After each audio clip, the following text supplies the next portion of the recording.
Aujourd'hui, je vais partager avec vous la vie d'un black belt.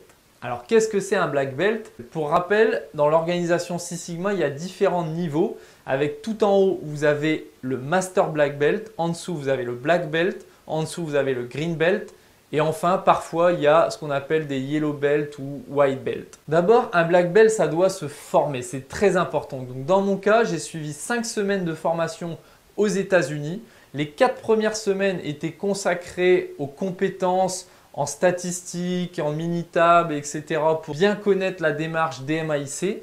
Et la dernière semaine, elle était consacrée au développement du leadership. Un black belt, c'est quelqu'un qui a 3 missions. Premièrement, il doit faire des projets de niveau black belt. Dans mon groupe, on considère un projet black belt à partir de 250 000 € d'économie. Deuxième objectif, il doit former des green belts. Pendant une semaine, on fait une formation de 10 à 15 personnes pour alimenter l'organisation en ressources. Et donc, plus on a de ressources, plus on a de projets.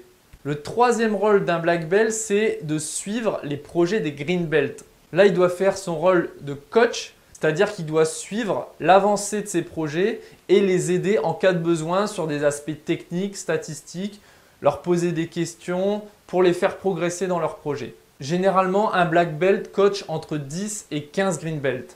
Un bon black belt doit aussi transmettre la culture de l'amélioration continue et du Lean Six Sigma. Donc ça passe par écrire des articles dans la newsletter, faire des séminaires pour expliquer ce qu'est le Six Sigma. Et aussi, il doit être capable de détecter des opportunités pour faire des nouveaux projets pour les green belts. Dans cette position, il peut y avoir des déplacements puisque dans mon cas, je suis black belt en Europe, c'est-à-dire je dois me déplacer en Italie, en Hollande pour suivre les projets des green belts. Voilà, c'est tout ce que je voulais partager avec vous. N'oubliez pas que vous êtes libre de recevoir 1 heure de formation pour bien démarrer en Six Sigma. Pour ça, vous cliquez sur le lien, vous laissez votre email et je vous l'envoie immédiatement. À bientôt sur uptraining.fr.